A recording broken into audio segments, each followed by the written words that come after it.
Bonjour et bienvenue. Aujourd'hui, on va traiter de corriger l'exercice 4 de l'examen national 2016 session de rattrapage sur la probabilité, branche sciences expérimentales. L'énoncé de l'exercice est le suivant.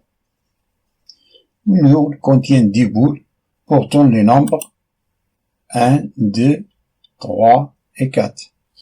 Les boules sont indiscernables au toucher. On tire au hasard successivement et sont remises 2 boules de l'urne.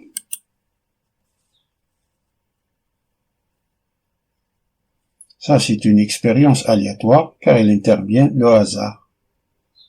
Nous ne savons pas quel est le résultat. Cependant, nous connaissons tous les résultats possibles.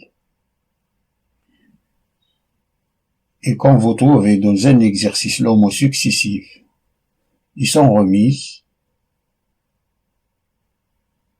il faut immédiatement penser aux arrangements. Attention, ici l'ordre est important. Question 1. On considère les événements suivants. L'événement A, les 2 boules tirées portant 2 nombres pairs. Montrez que la probabilité de A est égale à 1/3. Soit oméga. L'univers des probabilités de cette expérience aléatoire.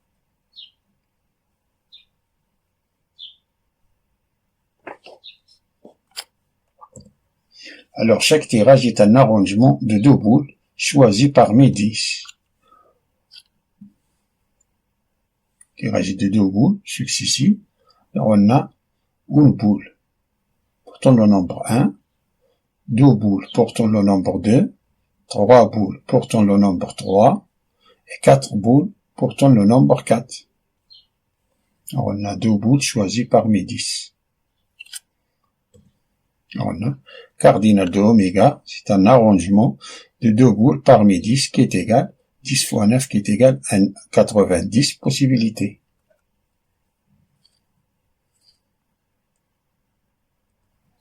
Alors, l'événement A, les 2 boules tirées portant 2 nombres pairs. C'est-à-dire, les 2 boules tirées peuvent être 2 et 2, ou 4 et 4, ou 2 et 4, peut être 2 et 2, ou bien 4 et 4, ou bien 2 et 4, ou 4 et 2. Ici, il faut faire attention car l'ordre est important. 2 et 4, 4 et 2. Alors là, cardinal de A, c'est 2 boules parmi 2. C'est l'arrangement de 2 boules parmi 2. On a nombre 2 et 2. Le tirage de 2 boules parmi 2 boules. Nombre 2. Où se traduit algébriquement par l'addition. Et se traduit ou se traduit algébriquement par l'addition. On a ici 4 et 4.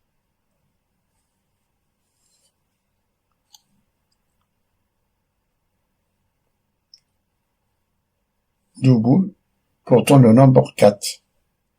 C'est-à-dire 2 parmi 4 boules. On a 4 boules portant le nombre 4. 2 parmi 4.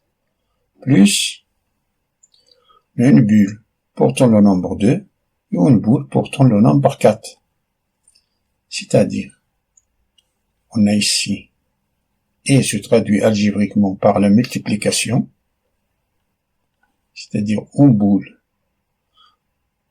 portant le nombre 2 parmi les 2 boules qu'on a dans l'eau, et une boule portant le nombre 4 parmi les 4 qu'on a dans l'eau. Plus une boule. On est dans ce cas-là. Une boule portant le nombre 4 parmi les 4 boules qu'on a dans l'eau. C'est l'arrangement de 1 parmi 4. Et une boule portant le nombre 2 parmi les 2 boules qu'on a dans l'eau.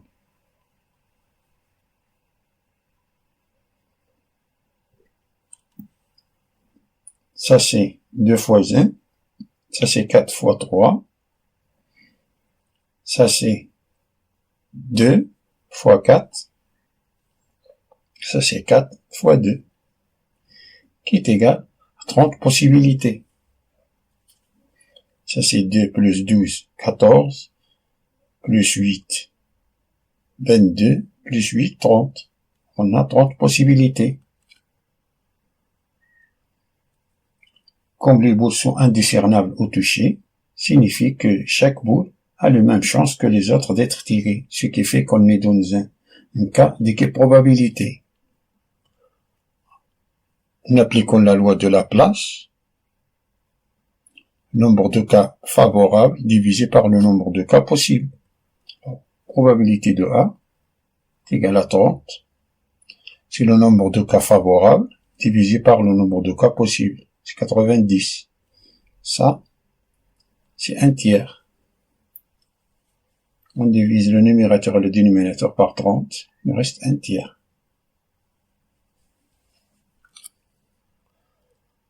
Passons à la deuxième question, qui nous dit: on répète l'épreuve précédente 3 fois, en remettant à chaque fois les 2 boules tirées dans l'urne, soit x la variable aléatoire qui est égale au nombre de fois où l'événement A est réalisé.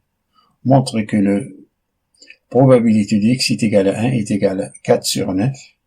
Puis déterminer la loi de probabilité de la loi de la variable aléatoire grand X.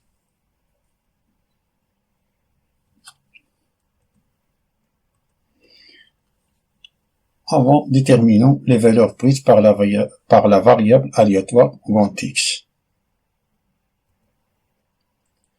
X, la variable aléatoire qui est égale au nombre de fois où l'événement A est réalisé.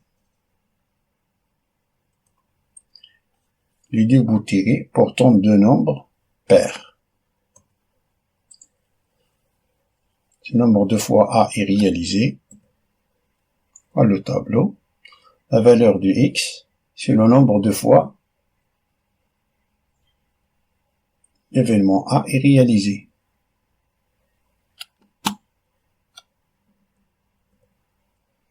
Alors,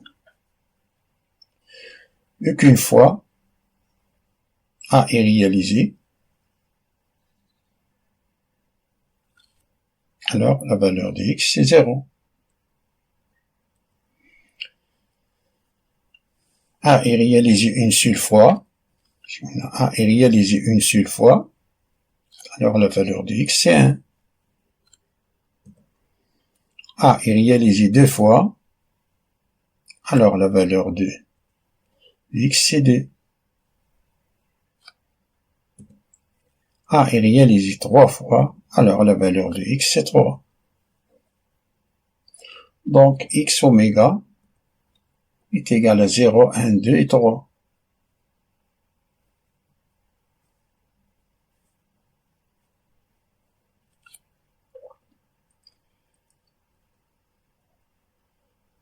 Montrer que P de X1 est égal à 4 neuvièmes.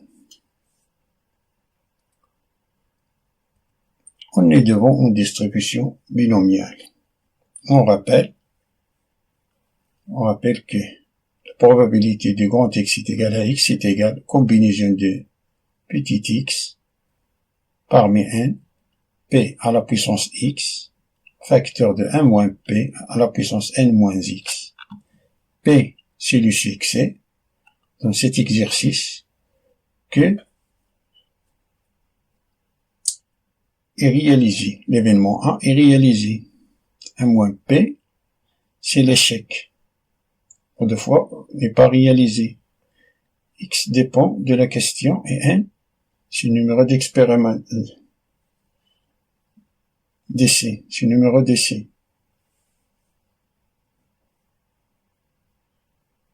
Pour appliquer cette formule-là, 4 conditions doivent être vérifiées.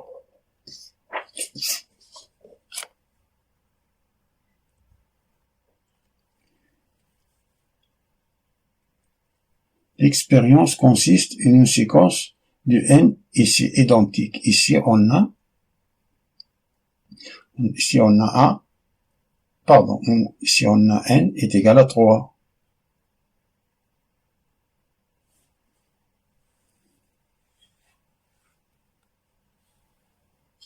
Trois fois.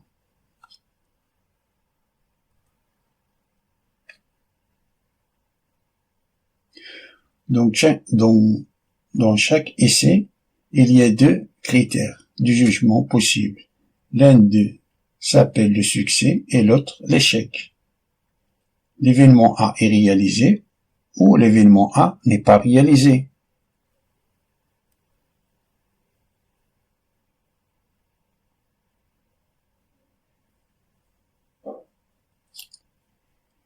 Troisième condition, la probabilité de succès est constante d'un essai à l'autre. On a démontré que la probabilité de l'événement A est égale à 1 tiers. C'est-à-dire que P est égal à 1 tiers. 1 moins P, c'est 1 moins 1 tiers. Et la quatrième condition, les processus indépendants l'un de l'autre.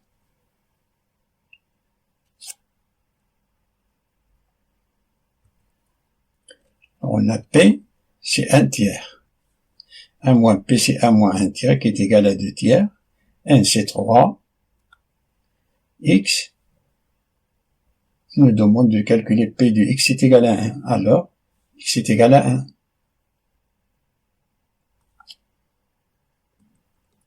Alors, P de X est égal à 1, c'est la combinaison de 1 tiers, 1 parmi 3, fois P c'est 1 tiers, à la puissance 1, X c'est 1, fois 1 moins P, c'est 2 tiers, à la puissance N.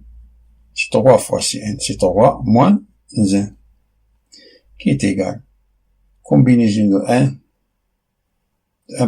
1 tiers, combinaison de 1 boule parmi 3, c'est 3, fois 1 tiers, fois, ça c'est, la puissance 2, c'est 4 neuvièmes,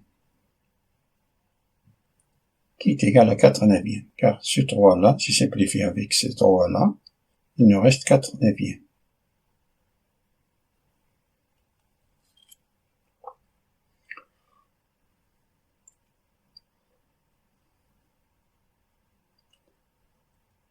Puis on nous demande de déterminer la loi de probabilité de la variable aléatoire x. On trace le tableau de la loi de probabilité. Justification. On a P de x1 est égal à 4 neuvièmes déjà calculé. Calculons P de x0, P de x2, P de x3. P de x0. Nous appliquons la formule, c'est 0, combinaison de 0 parmi 3, 1 tiers à la puissance 0, 2 tiers à la puissance 3 moins 0 qui est égal à, ça c'est 1 fois 1, ça c'est 2 tiers à la puissance 3, c'est 2 à la puissance 3, c'est 8, 3 à la puissance 3, c'est 27, qui est égal à 8 sur 27. P de x2,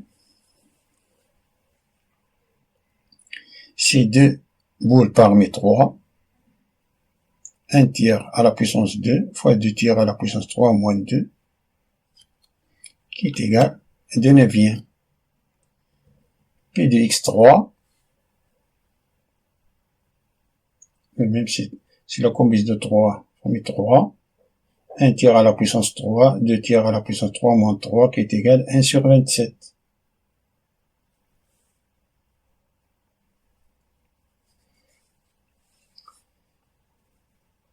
Merci pour voir cette vidéo. Je vous souhaite bon courage.